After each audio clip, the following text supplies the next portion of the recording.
ये विषय इतना दार्शनिक है और इतना विस्तृत है कि इसको कैसे समेटा जाए, ये मेरे लिए समस्या है।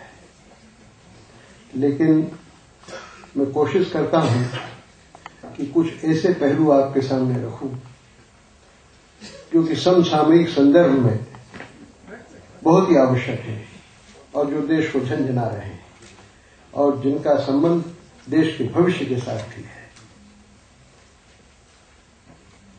मैं समझता हूं कि किसी भी लोकतंत्र में मीडिया का स्थान सबसे ऊपर है। सारी दुनिया के संविधानों में, राजनीति शास्त्र के इतिहास में कहा जाता है कि शासन के 3 स्तंभ हैं, विधानपालिका, कार्यपालिका और न्यायपालिका। अब से 30-35 साल पहले मैंने उसमें एक नया स्तंभ जोड़ा, खबरपालिका। सबको खबर दे और सबकी खबर ले। 4 स्तंभ है और अगर लोकतंत्र है तो ये चौथा स्तंभ इन तीनों स्तंभों से भी अधिक महत्वपूर्ण है। क्यों महत्वपूर्ण है? ये तीनों स्तंभों में तुलना करें तो एक ऐसा स्तंभ है कि जो कभी सोता ही नहीं है, कभी छुट्टी लेता ही नहीं है। जैसे हृदय हमारा चलता रहता है 24 घंटे, 1 घंटे भी बंद नहीं हो सकता, 1 मिनट भी बंद नहीं हो सकता। ये बंद हो जाए तो सब कुछ, पूरा शरीर बंद हो जाए। वो स्थिति पत्रकारिता की या खबरपालिका की लोकतंत्र में है। आप देखें, सरकार तो कई बार पूरे समय छुट्टी पर रहती है। आप राजधानी में बैठे हैं, हम लोग इससे बड़ी राजधानी में बैठे हैं और बहुत अंदर से घुसकर तमाशा देखने का मौका मुझे मिला है। इंदिरा गांधी से लेकर अब तक अभी भी जो प्रधानमंत्री हैं, सबके साथ बहुत नजदीक से काम करने का अवसर मुझे मिला है। अंदर से घुस के मैंने तमाशा देखा है। सरकारें लगातार छुट्टी पर रहती हैं। मंत्री जी यहां बैठे होंगे। मंत्री लोग दिन भर क्या करते हैं? लक्ष्मीकांत जी बैठे। मंत्री लोग दिन भर कितना समय शासन में देते हैं और कितना समय दूसरे कामों में देते हैं। प्रधानमंत्री लोग कितना समय देश के काम के लिए देते हैं, शासन के लिए देते हैं और कितना समय दूसरे कामों के लिए देते हैं, ये हम लोगों से ज्यादा कौन जानता है। छुट्टी पर है। संसद और विधानसभाएं साल में आधे दिन छुट्टी पर है। न्यायपालिकाएं ठीक 10 बजे आते हैं, 5 बजे या 6 बजे चले जाते हैं। किसी को फांसी पे लटकाना हो या किसी की जान बचाना हो, जज साहब कल आएंगे तब बात करेंगे। ये 3 पालिका है और जो चौथी पालिका है खबर पालिका। मैं 10 साल पीटीआई भाषा का संपादक रहा हूं। 365 दिन और 24 घंटे ये जो चौथी पालिका है, जो चौथा स्तंभ है, इसको 365 दिन और 24 घंटे और हफ्ते के 7 दिन काम करना पड़ता है।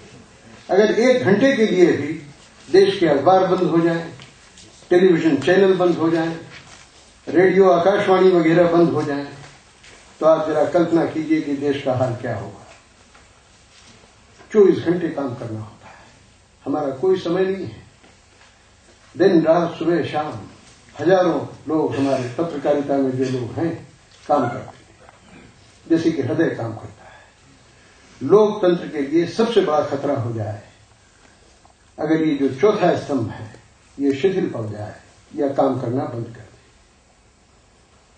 ये इन तीनों स्तंभों से अधिक महत्वपूर्ण इसलिए भी है कि इतिहास बताता है कि जब जब अंधकार छाता है, जब जब देश में तीनों पालिकाएं मौन हो जाती हैं या प्रवाह पतित हो जाती है, तब एक ही पालिका है जो शिवाजी की तरह, महाराणा प्रताप की तरह, जयप्रकाश नारायण की तरह खटहस्त होती है और सिंहासनों को हिला देती है, तंबुओं को उखाड़ देती है, बड़ी से बड़ी ताकत से टक्कर देती है। 77 का माहौल मैंने देखा है, उसके पहले 67 का माहौल देखा है, जब राम मनोहर लोहिया, अटल बिहारी वाजपेयी और यहां जगन्नाथ राव जोशी भाई महावीर और हम लोग पूरे देश में घूमते थे। उस समय अगर अखबार मदद नहीं करते, टेलीविजन तो था नहीं, नया नया आया था, तो कैसे सत्ता परिवर्तन होता है? कितने राज्यों में सत्ता बदली, कितने राज्यों में बदलाव आया, मूलभूत बुनियाद पहली बार आजादी के बाद वो अखबारों के कारण आया। निर्भय थे, निष्पक्ष थे, हमारे भाषण छपते थे, खबरें छपती थी, लेख हम लोग लिखते थे, परिवर्तन आया। 77 में जो भूचाल आया उसके पीछे भी कौन था? कदम कुआं में गिरफ्तार हुए जयप्रकाश जी, यहां पैदा हुए, बड़े हुए, काम किया।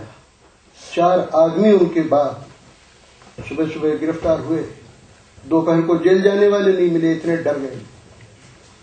नेता भी सब 26 तारीख के पहले, 26 जून के पहले अंदर हो गए थे। उस समय देश में रणभेरी किसने बजाई? अखबारों ने बजाई। मैं तो उस दिन इंदौर में था, नई दुनिया के दफ्तर में बैठ के हमने तय किया, सब लोगों ने, राहुल जी ने, रज्जू बाबू ने, मैंने, अभय जी ने, हम सब लोग साथ बैठे कि आज से संपादकीय की जगह खाली छोड़ दी जाएगी। उसने लोकतंत्र की रक्षा की। सतत संघर्ष, कोई जुलूस नहीं निकाला, कोई भाषण नहीं दिए, कोई बम नहीं लगाया, कोई प्रोटेस्ट नहीं किए, सिर्फ कलम को ठीक दिशा में चलने दिया और ये सिद्ध किया कि तलवार से ज्यादा ताकतवर अगर कोई चीज है तो वो कलम है। तोप से अधिक आवाज अगर कोई कर सकता है तो जो अकबर इलाहाबादी ने कहा कि जब तोप मुकाबिल हो तो अखबार निकालो। अखबार निकाल के हिंदुस्तान की सबसे बड़ी तोप को ठंडा कर दिया। यह है खबर पालिका। खबर पालिका, अखबार, मीडिया किस तरह से समाज का रूपांतरण करता है, इसका उदाहरण भारत से बेहतर कहां मिल सकता है? आप बर्मा में देखें, अभी 1.5-2 साल पहले क्या हुआ बर्मा में। दबाने की कोशिश की गई, लेकिन एक नया मीडिया जो उभरा है, कंप्यूटर के जरिए, इंटरनेट के जरिए, क्या तस्वीरें छपी है भिक्खुओं, निहत्थे भिक्खु, बेकसूर भिक्खु, पूरे बौद्ध जगत को उन्होंने हिला दिया। पूरे एशिया में कोहराम मच गया, सरकार वहां की हिल गई। नेपाल में भी यही हुआ, कामरेड लोग हावी हो गए, बंदूक के जोर पर आज भी डराने की कोशिश करते हैं, लेकिन बहादुर है नेपाल के पत्रकार, मैं सलाम करता हूं उनको कि उन्होंने प्रचंड की प्रचंड कार्रवाइयों के सामने भी अपने आप को महाप्रचंड की तरह डटा कर रखा हुआ है, डरते नहीं है। और पाकिस्तान में तो जनरल जियाउल हक के जमाने में कई बार मैंने वहां खुद जाकर देखा कि कोड़ों से पीठ छीलकर नीली कर दी पत्रकारों की, और उसके बावजूद पाकिस्तान के पत्रकार डटे हुए हैं। नेताओं में आज दम है इतना कि उन पर अत्याचार और वो डटे रह गए। आपातकाल में कितने लोग माफिया मांग मांग के छूटते थे। इस मध्य प्रदेश के बड़े बड़े नेताओं के पत्र मेरे पास आज भी पड़े हुए हैं, जो दिल्ली में मुझे चिट्ठियां लिखते थे कि इंदिरा जी से कह के हमको छुड़वा दीजिए। लेकिन पत्रकार हैं कि गिरफ्तार कर लो, गोली मार दो, हत्या कर दो, कुछ भी कर दो, वो अपने मुकाम पर डटे रहते हैं। इसी का परिणाम है कि भारत में आज लोकतंत्र जिंदा है। साठगांठ है हिंदुस्तान। कार्यपालिका में जबरदस्त साठगांठ, विधान पालिका में जबरदस्त साठगांठ है। रिश्वतकांड हुआ हिंदुस्तान की लोकसभा में, आज तक उस पर चादर उड़ा कर रखी हुई है। क्यों नहीं सरकार का गला पकड़ा गया? क्यों नहीं किशोर चंद्र देव की जो कमेटी बैठी उसमें नतीजे साफ साफ सामने आए, और जो भी नतीजे आए, जो भी सिफारिश की गई, वो जहां की गई वहीं दफन क्यों हो गई? ये प्रश्न उस समय भी हमारे दिमाग में था और आज तो और भी ज्यादा है, क्योंकि मुझे मिली भगत मालूम पड़ती है। सारे मोसेरे भाई एक है, सजाती है। जो पाप नागनाथ करते हैं वही पाप सापनाथ करते हैं। हिंदुस्तान की राजनीति ऐसी बन गई है कि काजल की कोठरी है, एक लीक लागे है पे लागे, कोई जा ही नहीं सकता है राजनीति। जरा सोचिए, मेरे जैसे लोग क्यों नहीं राजनीति में आज तक गए? सन 57 में पहली बार गिरफ्तार हुआ था। हिंदुस्तान के कई बड़े नेता जो माने जाते हैं आज, वो मेरे अनुयायी रहे।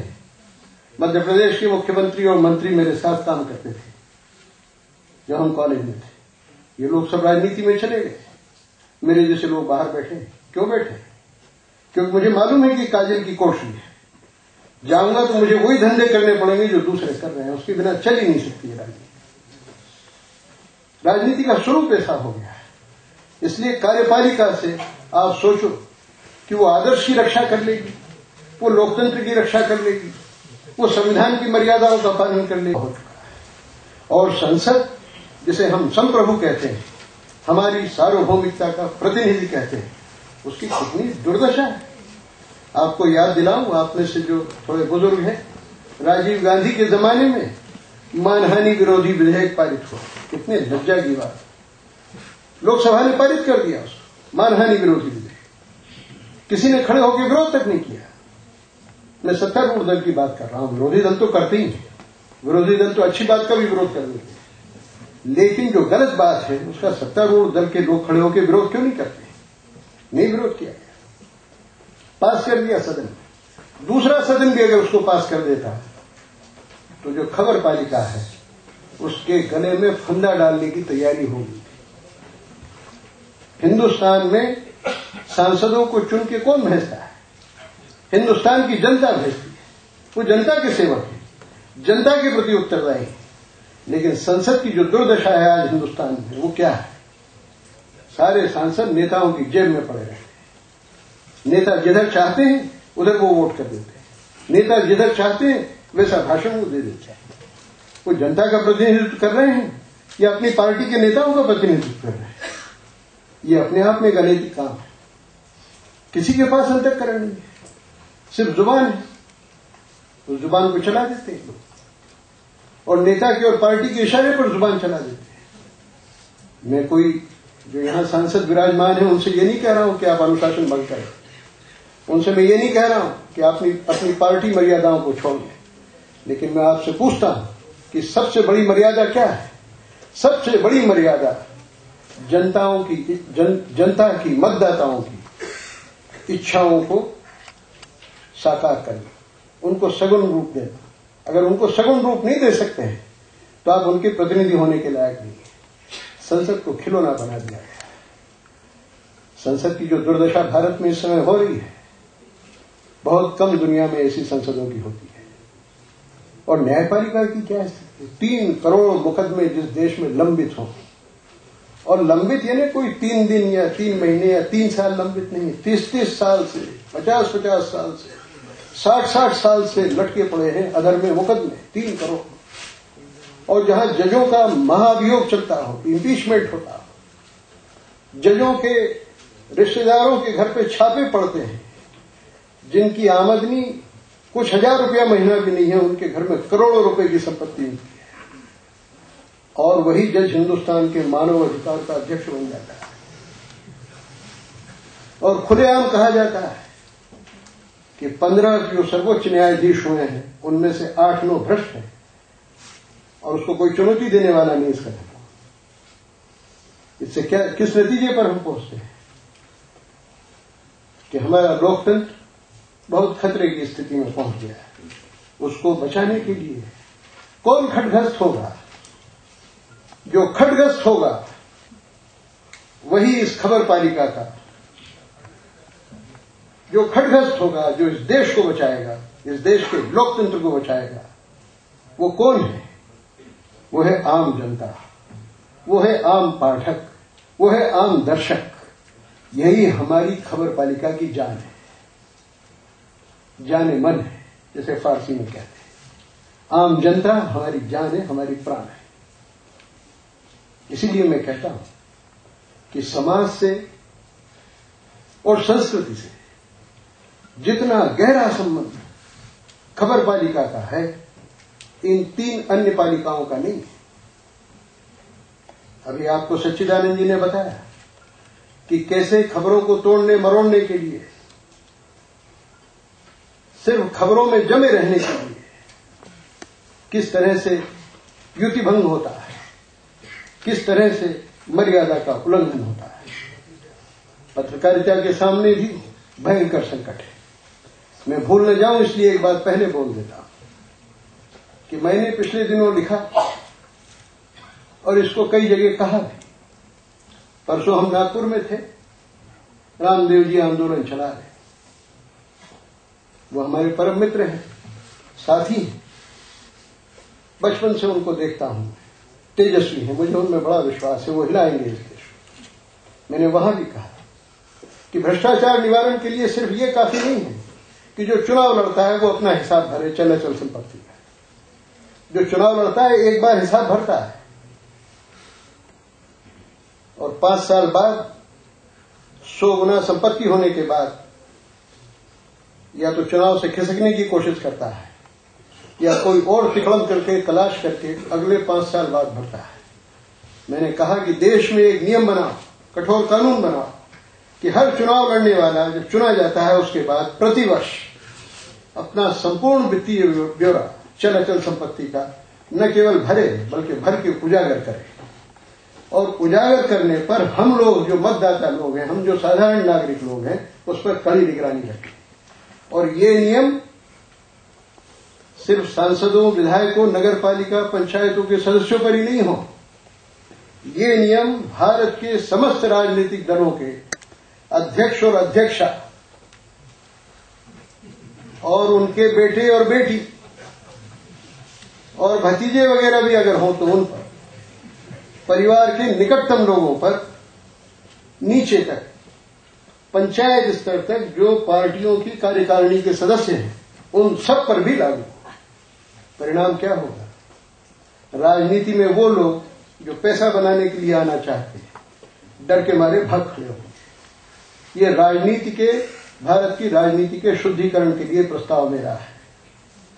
और इस प्रस्ताव को सिर्फ यही नहीं है कि नेताओं पर, मंत्रियों पर, प्रधानमंत्री पर, राष्ट्रपति पर और विधायकों, सांसदों पर लागू करके मैं संतुष्ट हो गया हूं, ऐसा नहीं। ये सारे न्यायाधीशों पर, सर्वोच्च न्यायाधीश से लेकर जो निम्नतम अदालत है उसके रजिस्ट्रार तक पर,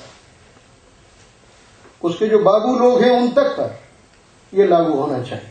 क्योंकि रिश्वत ऊपर से लेकर नीचे तक आज जहर की तरह, कैंसर की तरह फैल गई।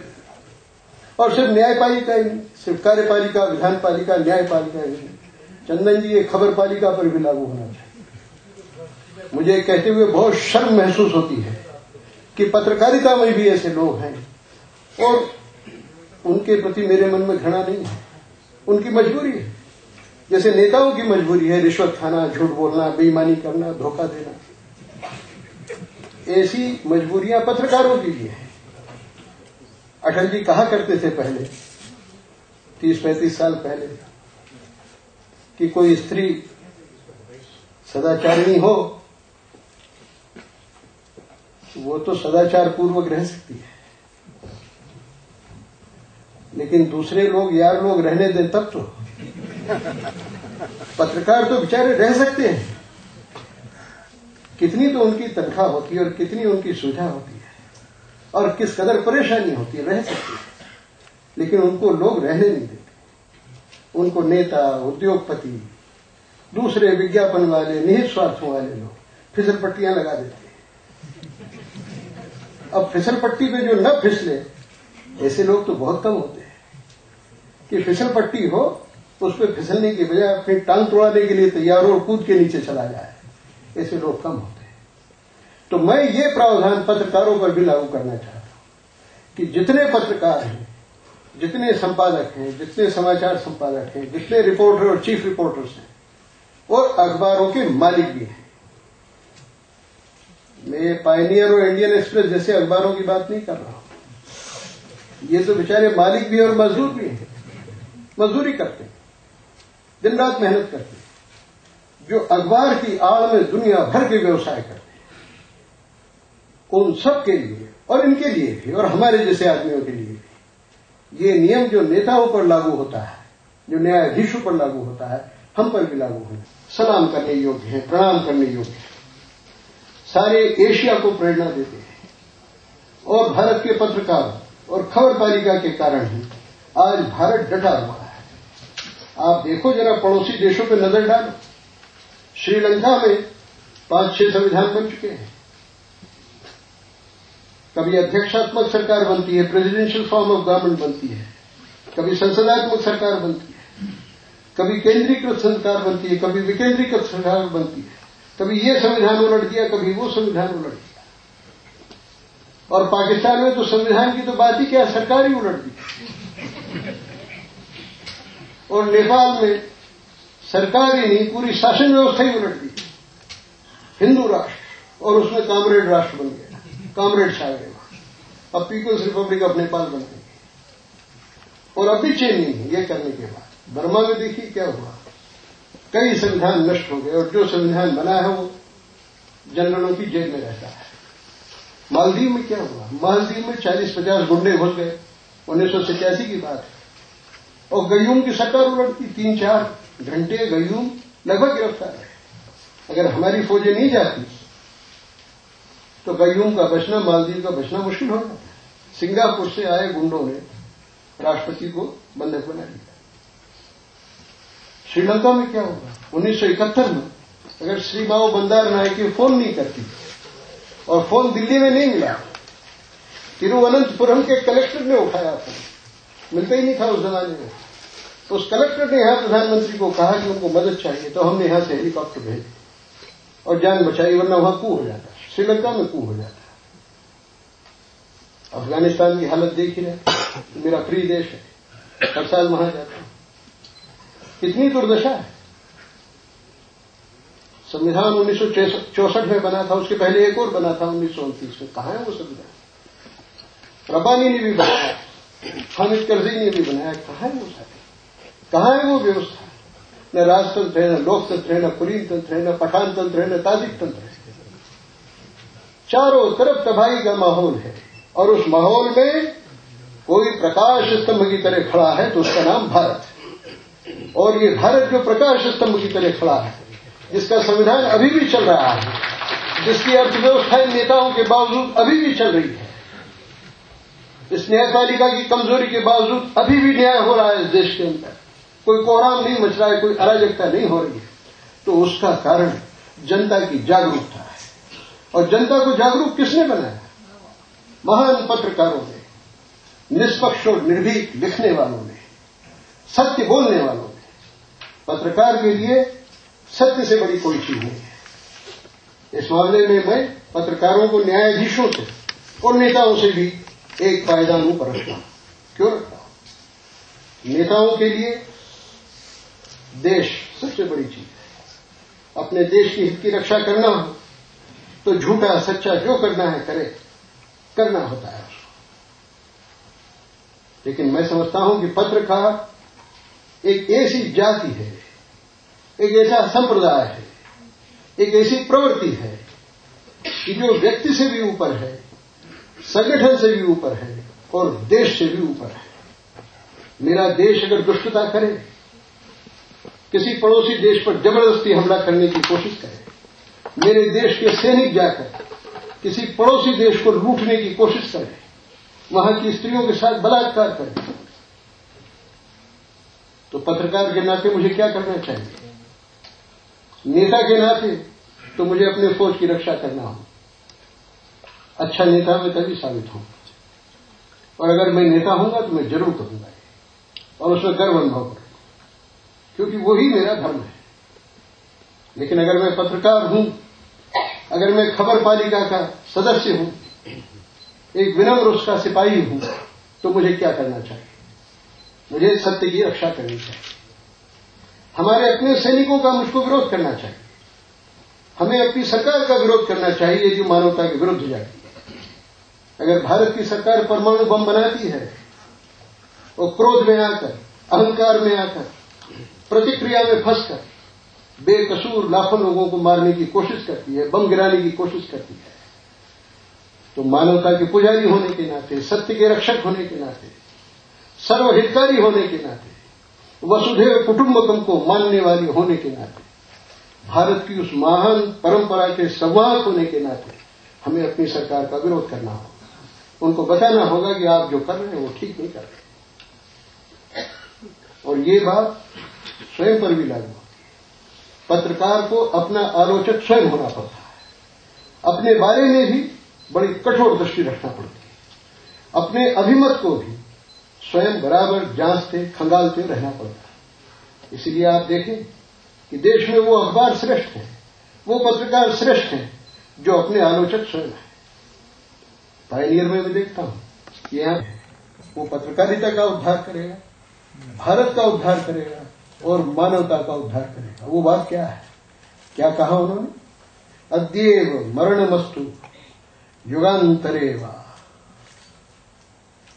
लक्ष्मी समाविशतु गच्छतु वा यथेष्टम् निंदन्तु नीति निपुणा यदि स्तुवन्तु वा लक्ष्मी समाविशतु गच्छतु वा यथेष्टम् अद्येव मरणमस्तु युगांतरेवा न्यायात् पथा प्रविचलन्ति पदम न धीरा। क्या मतलब? कि नीति निपुण लोग आपकी निंदा करें। आप पार्टी के अखबार में काम कर रहे हैं, आपकी पार्टी की सरकार है, प्रधानमंत्री आप पर लाल पीले हो रहे होते रहे। जो आपका आदर्श है, जो आपकी आइडियोलॉजी है, जो आपका सिद्धांत है, आप उस पर टिके। प्रधानमंत्री की बात बिल्कुल नहीं सुनेंगे। प्रधानमंत्री इसलिए है कि वो एक विचारधारा का पालन करता रहा है, उसका वो उल्लंघन करता है अपनी कुर्सी के लिए। आप उल्लंघन न करें। निंदन तो नीति निपुण, अपने आप को नीति निपुण कहें और निंदा करें, उसकी बात सुनिए, उससे डिगिए मत। स्तुवंतु संपादकों की कौन घोषणाबंदी करता है? मैं तो 10-20 साल रहा, कितने प्रधानमंत्रियों को देखा। प्रधानमंत्रियों को नाश्ता हजम नहीं होता है जब तक 2-3 अच्छे संपादकों से बात न कर लें। रात को नींद नहीं आती है, 2-2 बजे 1:30 बजे रात को फोन करते हैं। स्तुवंतु वाह वाह वाह, कदम तोड़ दिया। पत्रकारों की कितनी खुशामद होती है। निंदन्तु नीति निपुणा स्तुवन्तु। पत्रकारों को सुविधाएं दी जाती है, पुरस्कार वगैरह भी दिए जाते हैं। मैं बहुत घबराता हूं पुरस्कारों से। आज मुझे मालूम पड़ा कि मुझे भी पुरस्कार मिलने वाला। जिंदगी में कभी दर्जनों सैकड़ों पुरस्कार मिले होंगे, कभी नहीं जाता हूं पुरस्कार। मुझे बड़ी लज्जा अनुभव होती है। भाई मैं तो अपना कर्तव्य कर रहा हूं, अपना धर्म निभा रहा हूं, उसके लिए काहे का पुरस्कार? मेरे पिता के पांव छूता हूं, मेरी माता के पांव छूता हूं, उसके लिए मुझे पुरस्कार मिले? काहे का पुरस्कार? धर्म निभा रहा हूं, कर्तव्य निभा रहा हूं। पत्रकारों को फंसाने के लिए, पत्रकारों को डराने के लिए निंदन्तु नीति निपुणा यदि स्तुवन्तु। ये भी स्तुति है। विदेश भेज दो, प्रधानमंत्री के साथ दौरे पे चलो। मैं अपना समय क्यों खराब करूं? भटियारगिरी सुनने के लिए अफसरों के लिखे हुए भाषण, अफसरों के लिखे हुए भाषण जिनमें आप संशोधन करने की भी योग्यता आप में नहीं है। जो कुछ भी, अफसर तो हमारे बड़े प्रतिभाशाली होते हैं, जो लिख के दे दिया वही बात। अब वो भाषण सुनने के लिए मैं आपके साथ 3 दिन खराब करूं? क्यों जाए? लेकिन जाए, प्रधानमंत्री के साथ जाएंगे तो खाने को भी मिलेगा, पीने को भी मिलेगा और सोने को भी मिलता था एक जमाने में। सोबे संघ में जब जाया था, खाना पीना सोना सारी सुविधा। सोबे संघ के मैं वहां पढ़ा हूं, मास्को में रहा, सारी सुविधाएं। वही निंदन्तु नीति निपुणा स्तुवन्तु। स्तुति के कई तरीके हैं, ये भी एक तरीका है। इनसे बचे। और फिर क्या है? लक्ष्मी समाविशतु गच्छतु वा यथेष्टम्। पत्रकार लोग करोड़पति। दिल्ली में पत्रकारों के पास फार्म हाउस है, किराए से उनके मकान चलते हैं, कंपनियां चलाते हैं। बताइए कहां से पैसा आता है? लक्ष्मी समाविशतु गच्छतु वा यथेष्टम्। और ऐसे पत्रकार भी मैंने देखे हैं, पूरा जीवन खपा दिया उन्होंने, और भूखे मरते हैं। मेडिकल इंस्टीट्यूट में भर्ती होते हैं और उनको पलंग नहीं मिलता है, रास्ते में सुला देते हैं। ऐसे पत्रकार भी देखे। निंदन्तु नीति निपुणा, वो है लक्ष्मी समाविशतु। लक्ष्मी आए या चली जाए, भूखे रह जाए, कंगाल रह जाए, और फिर आखिर क्या है? अद्येव मरणमस्तु युगांतरेवा। एक टेररिस्ट आए, आतंकवादी, और तुम्हारी छाती पर चढ़ जाए और बंदूक लगा दे और कहे कि हमारे समर्थन में लिखो। अगर आप पत्रकार हैं तो आप कहेंगे देर मत लगा तो गोली मार दे। हम लिखने वाले नहीं, जो उचित है हम वही करेंगे। मेरे शरीर को तुम गोलियों से छलनी कर दो, छुरे से छेद छेद के छलनी बना दो। मुझे जो लिखना है, जो उचित है, मैं वही लिखूंगा, अनुचित बात बिल्कुल नहीं लिखूंगा। और अद्येव मरणमस्तु युगांतरेवा, कोई मुझे अमर कीर्ति प्रदान कर रहा हो। मध्य प्रदेश और दिल्ली में सब चौराहों पर मेरे नाम, मेरी मूर्तियां लगा रहा हो। लगती है ना आजकल, थोक में मूर्तियां लगती है। पूरे परिवार के नाम से मूर्तियां लगी हुई है हर जगह। पूरे परिवार के नाम से उद्यान बने हुए हैं सारे हिंदुस्तान के अंदर। मना अद्येव मरणमस्तु युगांतरेवा लक्ष्मी समाविष्ट गच्छतु यथेष्ट। और चाहे मार डाले, चाहे अमर कीर्ति प्रदान करने का लालच दे। न्यायात् पथ प्रविचलन्ति पदम न धीरा। जो धीर पुरुष है वो न्याय के पथ से कभी विचलित नहीं होता। जो ईमान की बात है वही कहता है। आप में से प्रेमचंद की कहानी जिन्होंने पढ़ी हो, पंच परमेश्वर, यहां तो बहुत से साहित्यकार बैठे, उसमें वो बूढ़ी खाला क्या बोलती है, वो वाक्य बोल के मैं बैठता हूं कि समाज और संस्कृति को बचाना है तो उस बूढ़ी खाला के वाक्य को याद रखना। सरपंच को बोलती है, मियां क्या बिगाड़ के डर से ईमान की बात नहीं कहोगे?